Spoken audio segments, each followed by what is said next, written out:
Oregon returns defensive ends, edges, Matayo Uiagalelei, and Teitum Tuioti. And they have a lot of young players behind this group that I like. So Elijah Rushing, Blake Purchase. We could talk about their defensive tackles too, but I really want to focus on the defensive ends right now because of how much they return there. The quality of production that Oregon returns at defensive end, I would say, is pretty phenomenal.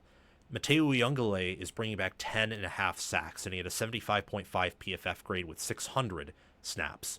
Elijah Rushing, his backup, had a 55.7 PFF grade with 18 snaps. Rushing was a 5-star coming out of high school, so had a year to sit, to develop under Tony Tuioti, the defensive line coach, and I think that he will be involved in the rotation this year and really help Oregon's pass rush take that next step.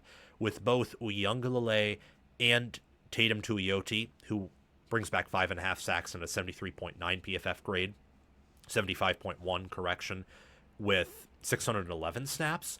They return a lot of snaps, a ton of sacks, tackles for loss, high effort, high graded plays, tons of blue chip, 5-star top 100 talent. I expect this edge group to be one of the best in America. You also got to pay attention to Ashton Porter, who returns a half sack. Same with Blake Purchase. They didn't play that much. Porter only played 26 snaps, Purchase 40, but they'll be involved more in the rotation this year. They have another year in that strength and conditioning program, another year learning under Tony Tuioti, one of the best defensive line coaches in America. Before we resume this segment, please take a few seconds of your time to make sure you have liked the video, subscribe to the channel, hit the notification bell for the channel and for any team podcasts and playlists linked in the description, and also comment your thoughts down below in the comment section and join my Discord server via the description. All of those things I just asked you to do are completely free, and they sign you up for things related to my channel, or they don't sign you up for anything.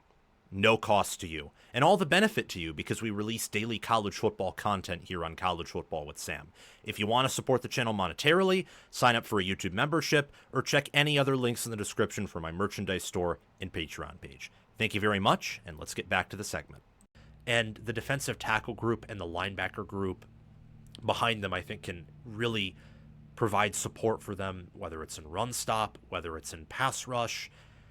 Uiagalelei is a future NFL player. I have no doubt that Teitum Tuioti is too, and I think that a player like Elijah Rushing is a future NFL player. We just have not seen much of his ceiling yet, or his floor, because he hasn't played all that much. But based on what we've seen out of him in high school, he's twitchy, he's athletic, he's long, he should provide significant pressure on opposing quarterbacks. And Oregon's both returning experience at defensive end, the youth that is mixed in that room, and also the youth overall, because this team is very young. They lose a lot. They only return low single-digit starters. They have a new quarterback. They have staff continuity, which is important, but they do lose a ton. However, the schedule sets up perfectly for them. Perfectly. I mean, they are minus 196 to reach the playoffs for a reason, even when it seems as if the analyst class, the general public, and many others are lower on Oregon than I would say the odds makers are. You look at week 1, Montana State, week 2, Oklahoma State, week 3, a trip to Northwestern, week 4, they host Oregon State. Those are really 4 games for Oregon to figure themselves out, where they're not going to be in much danger of losing.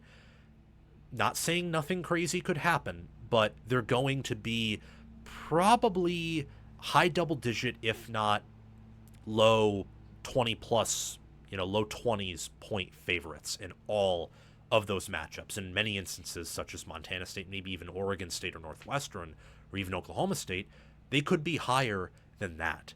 Those are games where you can play some of your young players, rest any players who are nicked up, even if they are playable, you rest them, and Oregon can figure themselves out, showcase some of their younger guys, get them valuable reps and experience.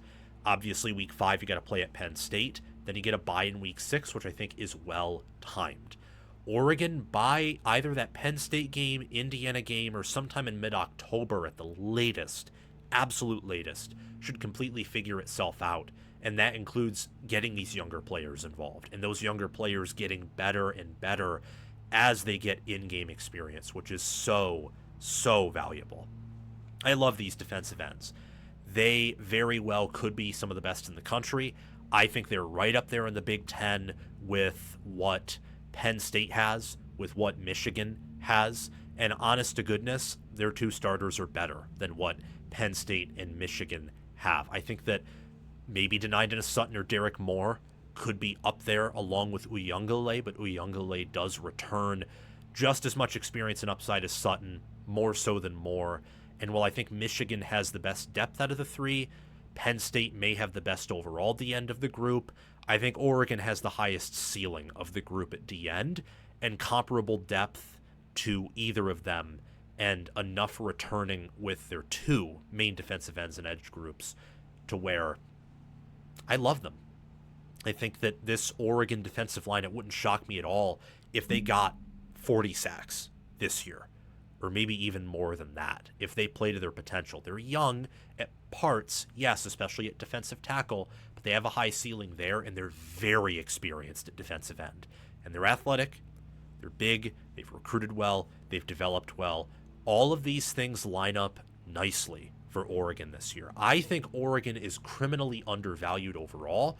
The defensive ends are a big reason why I believe that, because they have game wreckers in that room, and they have a good enough supporting cast and good enough returning experience at parts of D tackle, linebacker, and the defense overall, along with high upside at every position, to where the defense could be better than last year. If it is, I will likely place chief responsibility for that on the defensive ends taking that next step because of how much they return. And we're not talking about Oregon overall here, but the offense, for example, it's very young, but much like the defense, it has a few games to figure itself out. I love Oregon this year. I think they are being very undersold. Are they the best team in the Big Ten? We will see. But I don't think they are as far behind Ohio State as some people in the odds suggest. And consequentially, they may not be as far behind Penn State as the odds and as many suggest that they are. This is a great team, and Oregon is not slowing down in the future. These defensive ends are going to get after it at quarterback. They're going to get after it in run stoppage. They are going to eat up most offensive tackles they play. And that doesn't just extend to this year, with players such as Elijah Rushing and Blake Purchase and other recruits they're bringing in, other players deep inside that rotation, deep inside that room. I think this will be the case from here on out with Oregon. They just recruit at such a high level, play at such a high level, develop at such a high level. I know that Rose Bowl's leaving scars, but that Rose Bowl was not on the defensive line. Oregon was in no position to use the defensive line to their advantage. I remember several plays where Derek Harmon was beating up Carson Hinsman, or where that interior of Ohio State was getting beat up by Oregon's D tackles, or where Oregon's defensive line overall was just winning. But when one position of yours is winning and all other of your positions, everything on offense and linebacker and DB on defense, is losing, you're not going to win games. Games at times are won on the lines of scrimmage. But in a matchup like that, no, you can't win. That game was not on the defensive line. It was not on Matayo Uiagalelei, not on Teitum Tuioti. That was on Tosh Lupoi, Oregon staff, and I think some of the limited, very limited upside they had at skill position and quarterback on offense.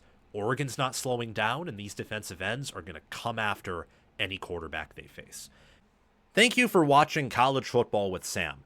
Make sure that you've liked the video, subscribe to the channel, hit the notification bell for the channel and team playlists and podcasts in the description, join the free Discord server where we talk college football 24/7, and have commented your thoughts down below. Check out the description for any ways you can support the channel monetarily.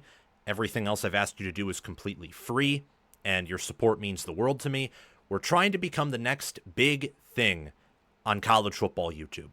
6-figure subscribers, maybe 1 million one day. I think we can do that. And also check out any videos or playlists, anything in these columns right here, where there will be videos and playlists. Yeah, you get the point. Have a fantastic day, and I will see you in the next one.